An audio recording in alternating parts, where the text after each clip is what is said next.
I'm delighted to welcome Jeremy to the hot seat today. Thank you, Jeremy, for joining us.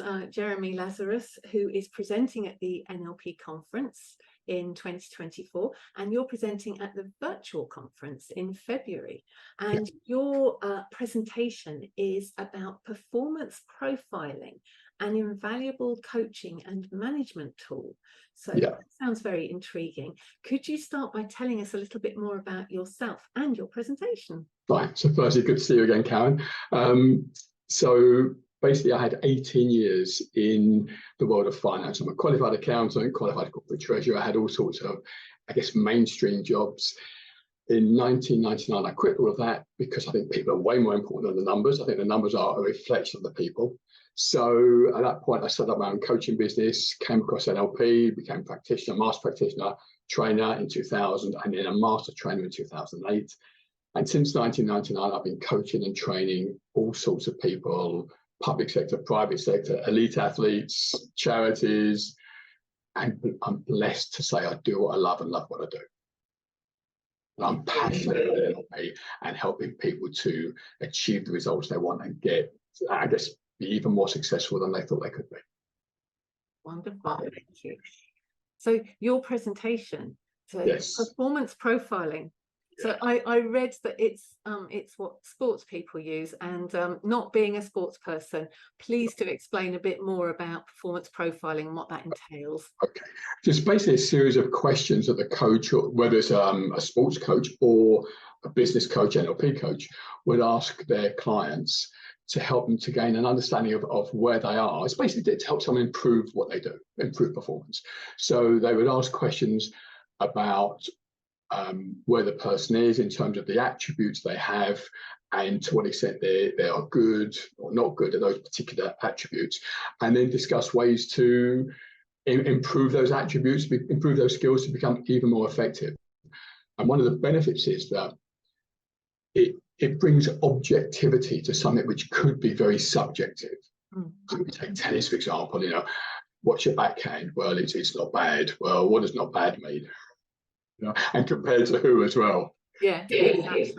So it brings objectivity to something that could be quite subjective, and it gives both the coach and the client a very clear assessment of what needs to change and how to change it. So there's an action plan as well as just a theory. Right.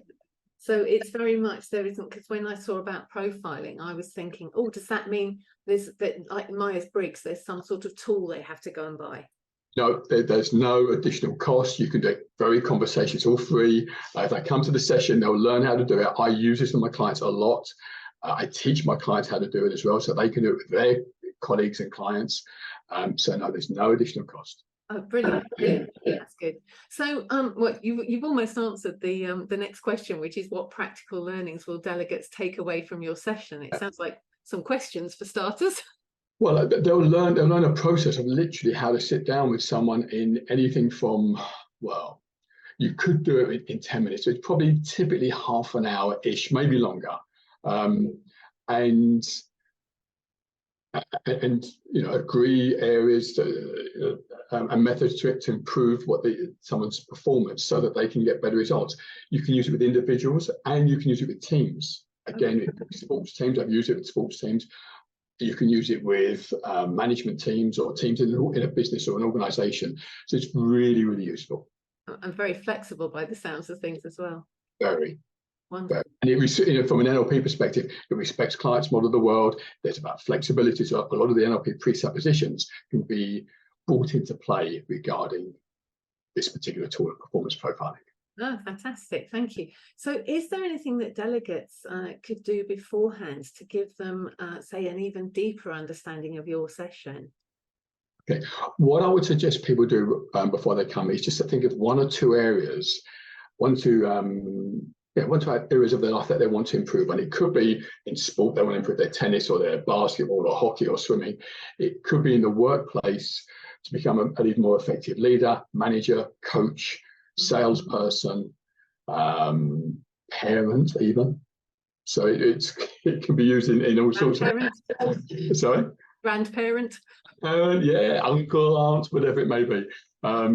So as long as people are clear on something they want to get even better at, and they've got something they really want, not just something it'd be nice to have, ideally something they really want to improve, then during the exercise or exercises, they'll be able to focus and get the maximum benefit, not just in learning how to do it with other people, but also getting benefit for themselves.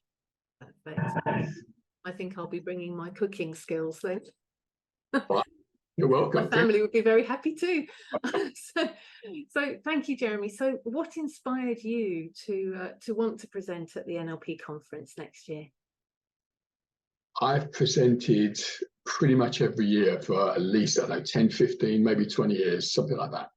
And I love the conference. I love NLP. I think it can make a massive difference to the world.